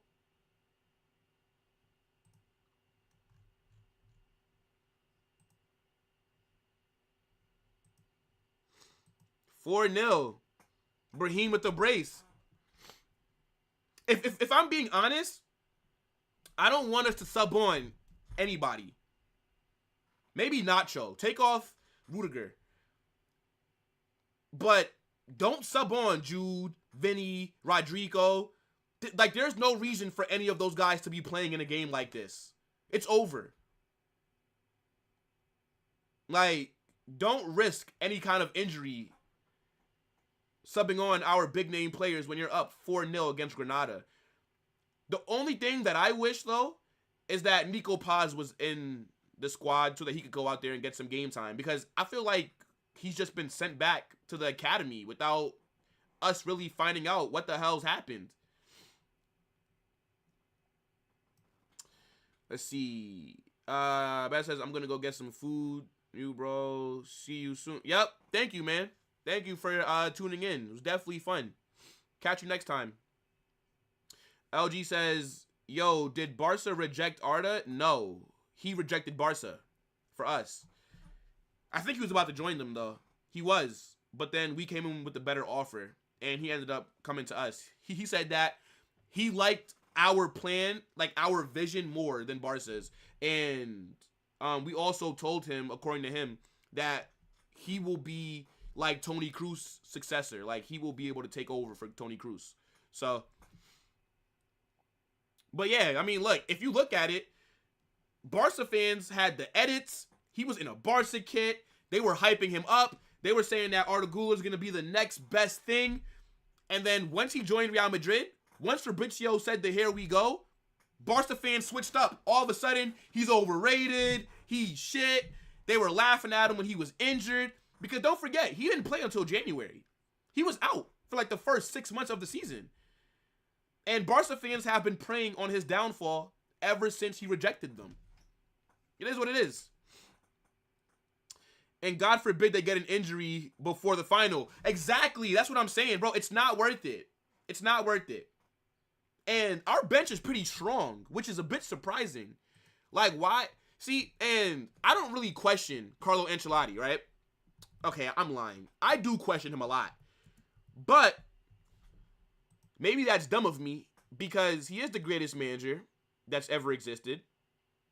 But my main issue with Carlo is in games like this, right? Like, where are Granada's in the standings? Hold on. I'll find that out later. But in games like this, when we're playing bottom tier teams, the league is already wrapped up. This game is meaningless. Why do we have such a strong bench? Like, look at our bench. Carvajal, Jude, Nacho, Vinny, Cruz, Rodrigo, Lunin, Valverde, Mendy, Kepa. Why? We're playing Granada. They're going to get relegated. We've already won the league. Why not go out there and give Nico Paz some minutes? What about Vinicius Tobias, the Brazilian right back? We haven't seen him since he started that cup game against, what was it, Andrina? Why not go give some more minutes to these academy players? This game means nothing. And we could even beat these guys with our C team. There's not any situation that I could think of where we would need this strong of a bench against Granada. Because who do you sub on? The only sub that I want to see is Nacho, because I want to take Rudiger off. I don't even know why Rudiger started. I understand why Militao did, because, you know, he still is coming back from injury, even though I think he's fully recovered by now, right? I mean, he's playing, he should be playing another 90 minutes. But, yeah, like, we could just rotate a bit more. Like, and I get it. Carlos already addressed this. He's already said that Madrid signed him to win games and win trophies, not to play youngsters. I get it. But, I mean, come on, bro. Like, give the academy kids a little taste of first-team life. Like, the next 2 games, I literally want to see kids. I want to see kids out there. I think we play again on Tuesday. And then after Tuesday, we play Sunday. Those are the last 2 games of the season. And we will be here, people. We will be here. Watch-alongs, as always. Tomorrow, I hope that you guys join me for Man United versus Arsenal. That's going to be a good game. Because if Arsenal drop any kind of points, the season's over. You might as well just crown Man City the champions. And I think Arsenal will drop points. They don't deal with pressure well, so we will see. Let's see. LG says, why is Madrid still playing while they already won La Liga? Don't get me wrong. I am new. Yeah, okay, yeah, so no problem, bro. So what happens is there's 38 games in the league, right? Like, you're going to be playing 38 games. So we've already won the league. Because mathematically, even if we lose every game from now until the end of the season, nobody else can come in first place. So that's why we've won the league already. But you still have to play all the games that are left, if that makes sense. Let me know if that did make sense. But if it didn't, I could try to explain it a little better. But yeah. Like, you're just obligated to play it. It's just a part of the schedule. I'm gonna assume you're American, LG, like me. So, you know, like, don't think of it like the NFL or the NBA where you have the regular season and Jose Lu tried to do a backflip. I could have been 5-0 just now. That was a good ball by Vasquez. Yeah, but as I said, bro, yeah, like, don't think about it like the NBA or NFL where there's a playoff system and then you have to make the playoffs, then you got to win the playoffs to win the championship.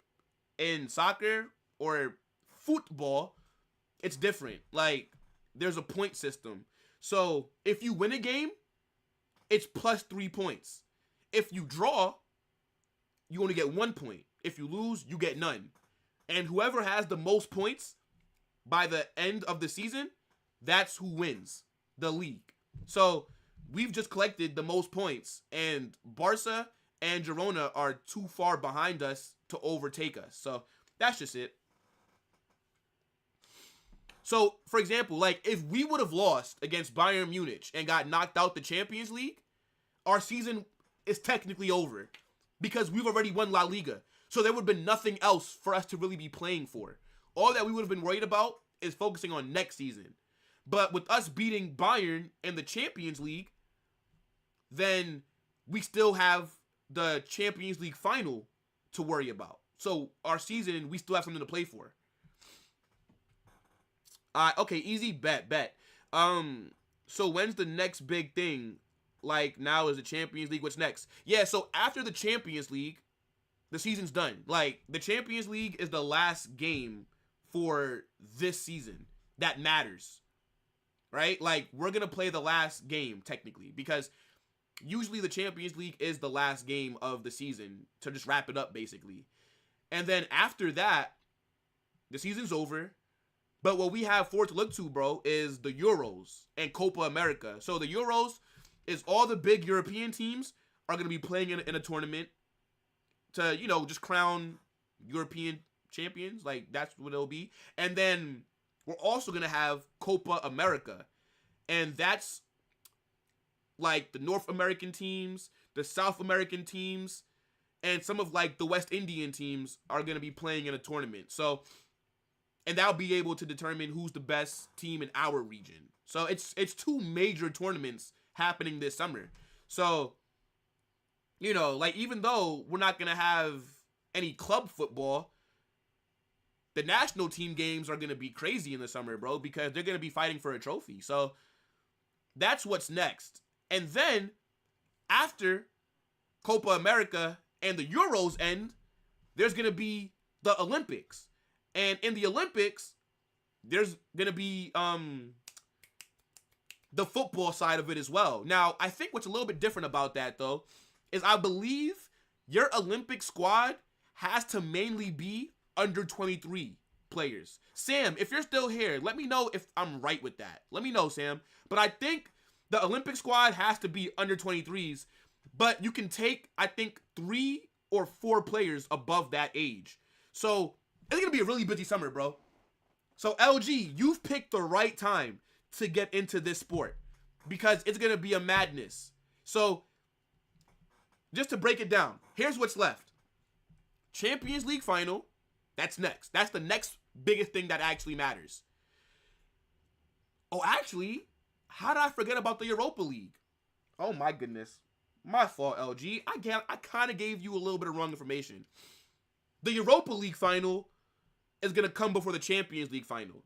The Europa League is similar to the Champions League, but it's like a tier below. If that makes sense. But it's another European final for these clubs. So it's going to be the European, oh my gosh. It's going to be the Europa League final, then the Champions League final. Okay? If you want to count the Conference League, nobody really cares about that. So Europa League, Champions League. Those are the only 2 games that are left that really matter. Now, if you watch English football, the Prem have a title race that's going on right now. Arsenal needs to win every single game to possibly win the league. And if Man City win their next 2 games, they will win the league. So whoever drops points basically loses that league. Uh-oh. Vasquez tries to cross it. Should be a corner for Madrid. Yeah, so anyways, Europa League, Champions League. Then the Euros and Copa America. Then after the Euros and Copa America, the Olympics. And then after the Olympics, La Liga starts back up. And we go again. Match day 1 will be in August. I might also do some preseason watch-alongs for us as well. You know, if people care about that, you know, maybe we could do that if it'll be televised. And, you know, it's actually crazy. So, I'm in the New York, New Jersey area. That's where I live. And Real Madrid are going to be playing Barcelona in New Jersey. It's about 30 minutes from where I'm at. And I was planning on going, but something more important's come up that day. But that would have been pretty cool. You know, next time, though, definitely will see them next time. You know, I'm pretty sure that they're going to come to America more times. So, but yeah, bro. So, I just kind of like laid it out for you. Let's see.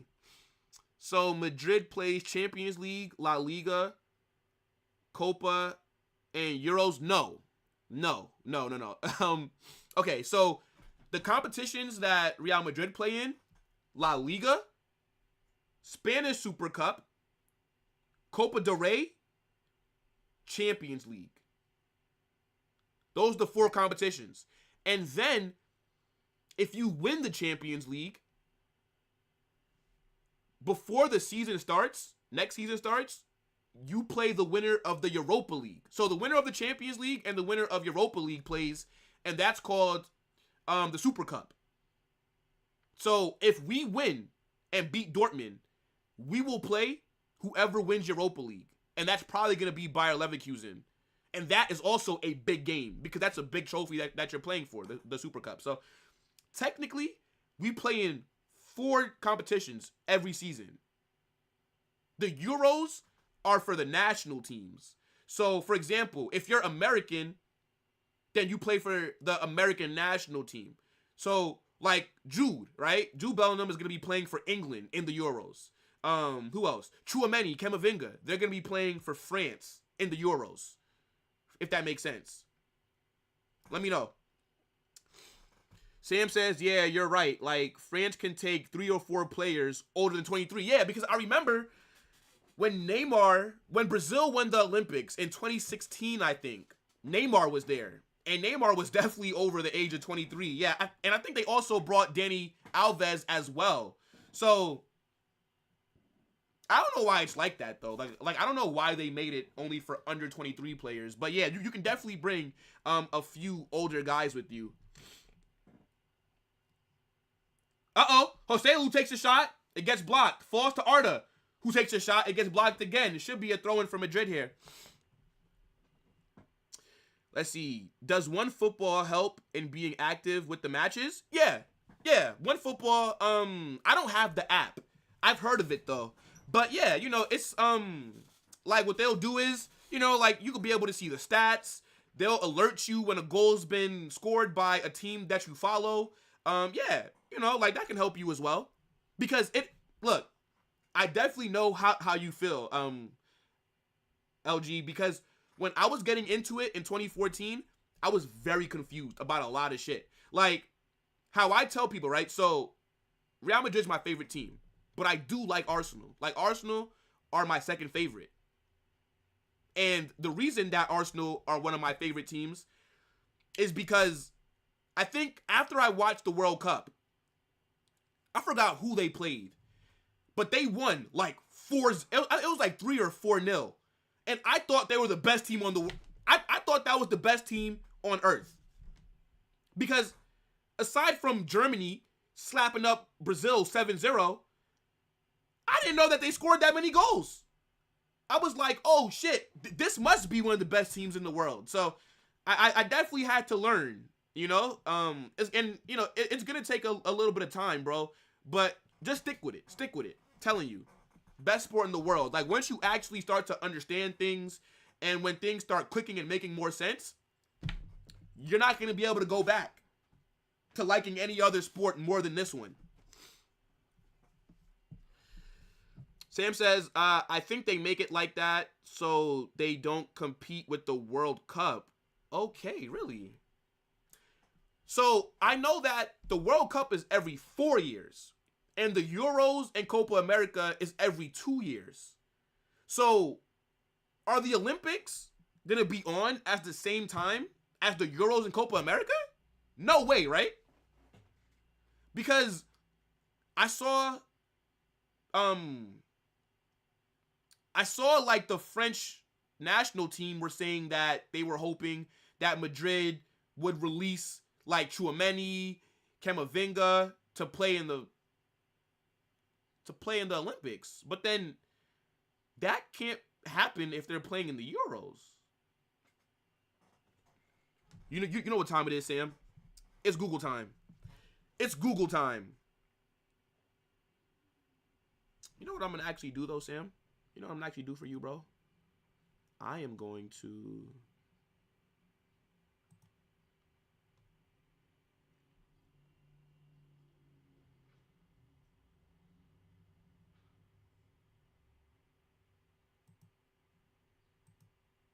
That's what I'm going to do for you, Sam. That's what I'm going to do for you.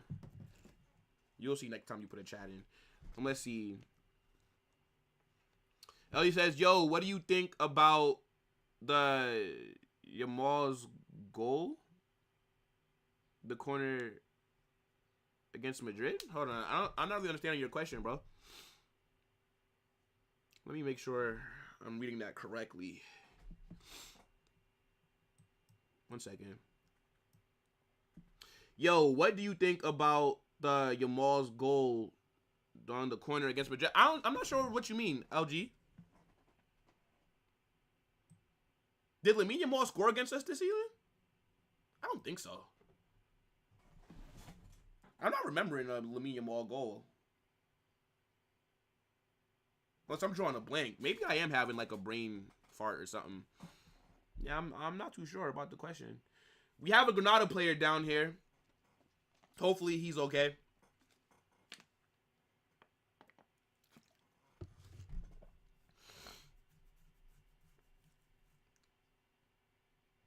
Yeah, I don't think we're going to make any subs. Smart. See? Carlo listens to the stream, bro. He has us playing in his ear right now.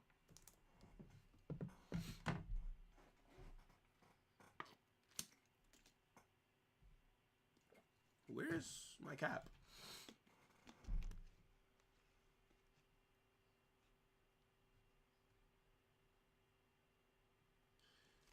The El Clasico controversy? Whoa, LG, I think I'm drawing a blank. What happened?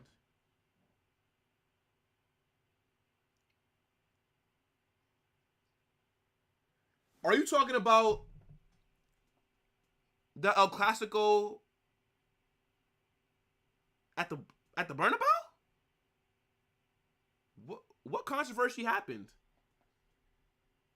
I remember Lucas Vazquez scored.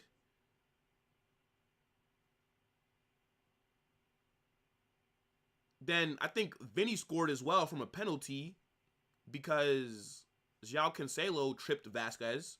Yeah, Vazquez had a man of the match performance. So then that was 2 goals. Then Jude scored the 3rd. That was the winner. Barca scored off of a corner. Yep, Barca scored off of a corner to open up the scoring, I think. Then who scored their second? Was it Lamine Yamal? Yeah, I'm sorry, LG. I'm drawing a blank, bro. Yeah, Barca scored first, I think, off the corner. Then Lucas Vazquez scored. Vinny scored a pen. Jude scored the winner. It was 2-2. I think it was Christensen that scored for Barca, right? Shit. I'm drawing a blank. My fault, bro. Dog, the corner, someone hit and one scored, like the keeper. Oh, wait. Oh, shit. Yeah. You're talking about when people thought that the goal went over the line. Yeah. What the hell? Bro, I was drawing a blank.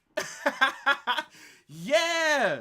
Yo, so La Liga don't have goal line technology. And what's funny enough is if we had goal line technology, then we would have been properly able to review that to see if it did cross over the line. But guess what? Real Madrid voted for La Liga to have goal line technology, but Barcelona voted against it. So how funny is that? Most clubs voted against goal line technology, so the league didn't implement it, and now that possibly caused Barca. Imagine that. You see how life comes full circle? But I don't really think it was gonna, because I think there was no angle that showed the ball going over the line. There's none. So I don't really see that as an issue. Now, if there was an obvious angle that showed the ball fully crossed over the line, then fair enough. But I didn't see one. So, yeah, that was a little crazy, though. Because in my head, I didn't know that La Liga didn't have goal line. Because to me, that should be the basics. Like, every league should have goal line technology. But, yeah, that ended up costing Barca. Maybe they should have voted for it. Yeah, like being a Madrid fan. Okay, so you think that it was a goal. Okay. I mean, look, like, I didn't see any angles that made me think that it fully went in. So, to me, I didn't think it was a goal. But if there was an angle that I just didn't see, fair enough. Look, the refs, they got it wrong then. But I don't really think it matters that much. We still would have won the league, even if Barca would have gotten a draw that game. So,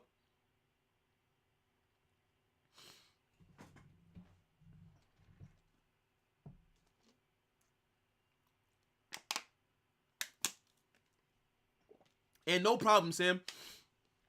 No problem, man. Oh, Jose Lu shot gets blocked. Corner for Madrid. We're in the 82nd minute. This game is basically over. I'm curious to see if we're going to be able to get a fifth one. Do you think that we score 5? And if I was the ref, I'm not giving that much added time. Like, let's be honest. Real Madrid are already the champions. Granada, you're already getting relegated. I'm going to give you guys an extra minute, if that. I know that they've had to stop play a few times. But I don't think this is actually worth, like, 4 or 5 minutes of added time, even though that's what they probably will give. Hopefully just 1 minute, though.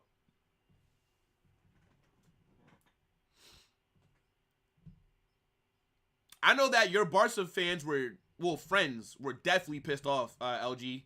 But that's okay. Just remind them that they're still shit. Just remind them about that. Tell them, so what? We'd have won the league anyways.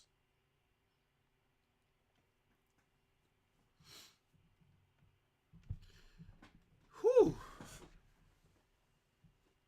This watch along has went by super fast. Wow, you guys made this a fun one today. I'm not gonna lie. This was like one of the best ones. This went by really fast. Look at my guy, Don Carlo, the greatest manager of all time. Who's your man of the match? Let me know, guys, your man of the match. I guess you got to say Brahim, right? Scored the brace.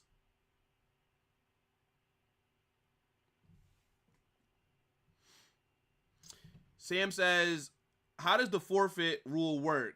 This game could have been forfeited, right? Yeah, I think a forfeit is an automatic 3-0. They just automatically put it down as 3-0. So, I mean, this could have been a forfeit, to be honest. Like, once Granada found out that they were getting relegated, I think the only reason that they probably wanted to play was it's Real Madrid. Look, their fans get a nice day out, and they get to watch the best team in the world. They get a chance to see Vinny, to see Jude on the bench, to see these stars that they're never going to see play for their clubs. So, you know, I think it's more so nice for their fans to get an opportunity to, you know, see these guys up close and personal. But aside from that, shit, like, if they were playing, like, Cadiz, if I was them, I'm forfeiting. Fuck that. I'm going to play Cadiz.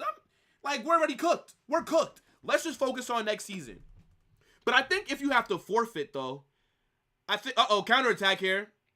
Oh, he pulled out. Brahim stopped running. He possibly could have got that, though. Yeah, so forfeit rule, though, is, I think if you forfeit, it's 3-0. But I think you could get punished for that as well. Like, I'm sure if you have to forfeit a match, the league is going to punish you. Because now that's revenue that they lost from that game. Because now there's not going to be any advertisements or there's not going to be anything else. So I'm sure that you maybe get the 3-0 loss and then a fine. I'm sure. It has to be something like that. Let's see. Why did Ramos leave Real Madrid? We didn't want him anymore. It's simple. It's simple. Look, bro. Players don't leave Real Madrid. Right? Like, that's just not how that works. Right? Like, we don't sell players. You leave when Florentino Perez is ready for you to go. You know, Ramos was here for a very long time. Like, he was here before I even started watching this sport. So, you know, he was there at the club for, like, what? Maybe, I don't even know. It was a while. It was a very long time, like almost 2 decades. And, you know, his performances started to drop a little bit. And it was time to move on from him. It's always about cycles. I definitely did, though, think we should have brought him back in January when we were having our center back crisis, when everybody was out injured. I'm like, yo, go get Rafael Varane or Sergio Ramos. But, yeah, we just moved on from them. You know, you bring in Rudiger, you bring in Eder Militao, and, you know, you guys just rebuild your defense. I wonder where Ramos is going to go next, because I think he was at Sevilla this season. Yeah, he was. So I wonder if he's going to go to maybe America next. Yeah, he might go to Inter Miami.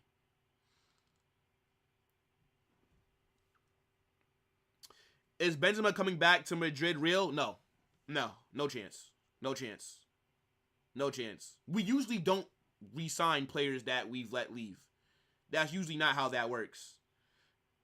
I think Benzema was though back at our facilities because he has an injury, and Al Ittihad, his club in Saudi, let him come back and get treated by us. But nah, I don't think we're gonna re-sign Benzema. There's not gonna be any room for him because if we're gonna get Mbappe and then with Endrick coming in the summer as well, where's Benzema gonna go? And then we're also gonna have Joselu, who's gonna be our third choice striker because I think we need to make his loan permanent. But nah, Benzema's not coming back. He should never left, man. If we had Benzema this season, oh my god. If we had Benzema this season, oh my gosh. Man. But I don't blame him for leaving, though. I don't think that we wanted Benzema to leave, by the way. I just said that we let you leave when we want you to. I don't believe that's true, though, for Benzema. Because I truly believe he decided to leave. I think that we planned on him being here. But the money that these Saudi clubs are giving players, like, look, I think it was the right move for Benzema to leave. For his personal life. He's probably on like, he's probably making like $100 million a year there. And he's 35, 34 years old. Like, you've already done everything that you could do in club football. Like, you've won how many La Ligas? You've won the Champions League multiple times. He's won everything. So, except for a World Cup, though, because I don't think he was a part of the France squad in 2018, was he? I don't think so. But, yeah, like, you know, Benzema, for his age, that's the most money that he's probably going to earn. Like, he's probably made more in Saudi this season than what he's probably made in his last 5 years at Madrid. Like, they've offered him a bag. So I don't blame him. Especially with the age that he's at. Yeah, bro, go get the bread until you retire. Like, if Luka goes to Saudi, I wouldn't blame him. One nice little last payday. And you get to play in a lesser league that's not going to be as competitive, and you're probably going to be able to cook there as well. Come on, bro. That's an easy choice for me. Now, I wouldn't go to Saudi if I was like 22, 25. No. But if I'm like 34, 36. Oh, wow. The ref. Yeah, the ref stopped the game. That's it. Full time. He stopped it at 90 minutes. He said, stop, stop. They're dead already. They're dead already. Stop. Oh, my goodness. Look. Comfortable 4-0 win today, people. We already knew what time it was. Granada are getting relegated. We're already the champions. We played our B team today, and they got the job done. Brahim Diaz, my man of the match, 2 goals. Good to see Arda get a goal as well. Fran Garcia had a good game. I think Carlo, he got the team right. The only 2 things that I would have wanted to see different, as I said, I definitely thought Nacho should have played today instead of Rudiger. And instead of starting Ceballos, it would have been nice to see my guy Nico Paz. But it is what it is. You know, we didn't risk anybody today, and I'm happy with the performance. It was domination, even though I think Granada played decent. You know, they actually had a go in that first half. Second half, they just couldn't be bothered. But, yo, guys, great watch-along today, man. Shout out to you guys. It was fun. It was fun. Let's see. LG says, let me see. But the heritage of the club matters? No, for sure. Club heritage does matter. But when you're 34 years old, 35, and you've been at Madrid since you were like 20, you know, you've been there for like 12, 15 years. You've won Champions League multiple times. La Liga, Copa del Rey, Spanish Super Cups, Club World Cups. Bro, go get your money, man. Go to Saudi and collect the bag. How goes the live story for this game? Okay, dope. But, yo, shout out to Sam, LG, my guy Bet, you know, and everybody else who might have been in the chat as well. You know, this was a great watch along. Lit Talk as well, my guy. Appreciate you. I will be back tomorrow. We're going to be doing Manchester United versus Arsenal. It's going to be a big game, and I think we're in for a surprise. And then I'm going to be live Monday as well with Liverpool versus Aston Villa, and I may do a live stream before that game. You know, like maybe I'll talk about some transfer news, or maybe I'll bring somebody on and we'll just talk about football. You know, we'll just talk shit and interact with you guys. But yeah, shout out to you guys. I'm gonna go record my match reaction. That should be out in a little bit, and yeah, I hope that you guys enjoy the rest of your day. My guy Beck came back and said, "When is the next game you watching live?" Yep, I just said it, bro. So I answered your question. I got you, bro. And Sam, good, great watch along. Yeah, you guys make it fun. Today didn't even feel like a regular watch along because it went by super fast interacting. So definitely. But all right.